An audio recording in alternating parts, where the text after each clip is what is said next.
Hey, good afternoon, fan of whiskey, words, and wisecracks. This is Kyle, and I'm here to tell you what's in this beautiful little glass right here. This is actually not coming out till March 1st. I was able to get a bottle. They're only having it at the distillery right now.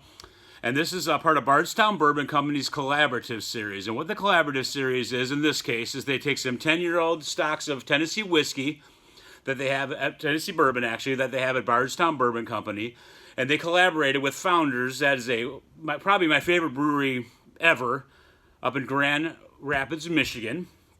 And what they did is they took their 10-year-old Tennessee whiskey, they put it in barrels that contain Kentucky Breakfast Stout, one of my wife and my favorite beers of all time.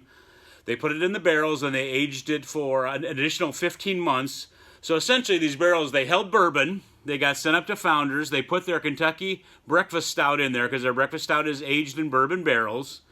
They took the beer out of the barrels, and Bardstown Bourbon Company took the barrels back and put whiskey in the same barrels that formerly contained the Kentucky Breakfast Stout. So it is 10-year-old Tennessee bourbon aged in KBS barrels. If that makes sense, I hope it makes sense to everyone out there, because it was a tough one to get through there. So, again, this is available. It's coming out to pretty good distribution on March 1st. And it was available at the distillery, which you get is about 10 minutes from me, so I was able to go get myself a bottle. So you see a nice, beautiful dark color here in the glass. And we'll go ahead without further ado. Let's get a nose on it here. So, right off the gate, you get some sweet, dark fruit, which I get a lot on my first sniff of things. Let's swirl it and get in a little deeper here.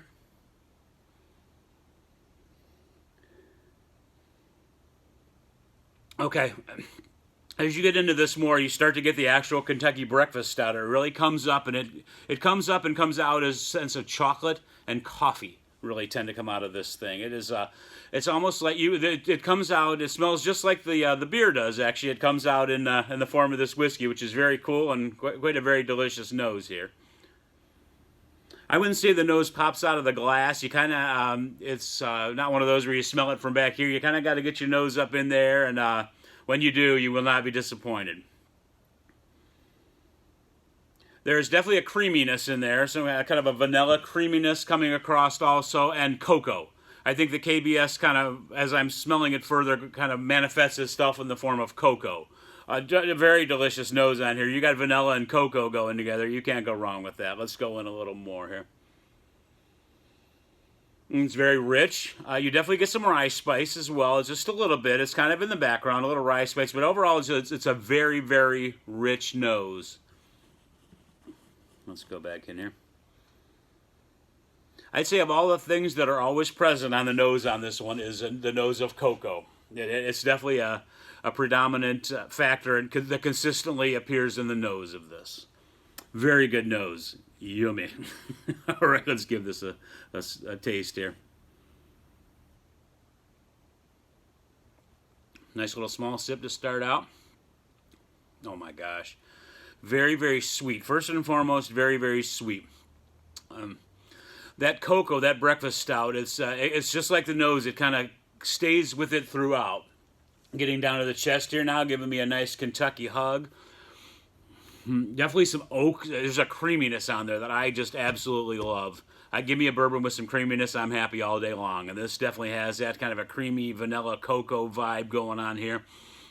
The rye spice is definitely in there. There's some oak that comes through on the finish that I wasn't really pulling a lot of on the nose. Let's go in for another sip here.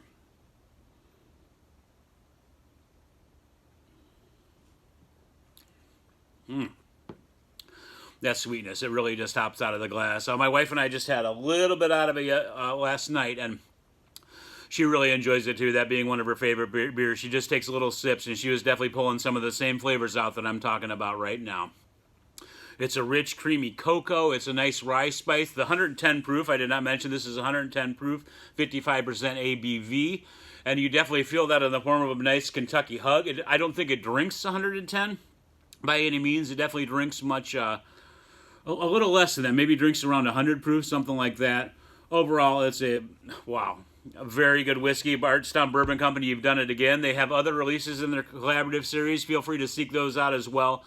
get to stores and check this out. It is a little higher priced. It's around the $150 range, somewhere in that neighborhood. So it's definitely going to be up there in price. But if you like stout, if you like KBS specifically, really shines through in this glass, and it is just an excellent pour, and I am going to give it a huge thumbs up, as I usually do with Bardstown Bourbon Company. But you put your favorite distillery with your favorite brewery, I mean, you're bound to like what you get, and in this case, they've knocked it out of the park as usual. One more sip here.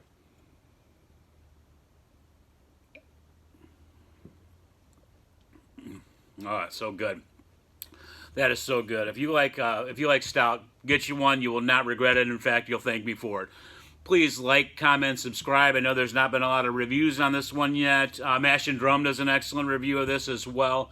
And I agree, he has an excellent palate, and he nails his review out of the park too, because a lot of the things he says, I'm definitely getting on the palate of this one and the nose of this one. This is Kyle, Whiskey Words and Wisecracks. Please like, comment, and subscribe. We're going to do, got a lot more content coming your way. This is just one that is a newer release. We happened to pick one up, so we want to get it out to you, get this review out, and hopefully it comes to your neighborhood and you're able to get one. Kyle from Whiskey Words and Wisecracks. Speak to you later.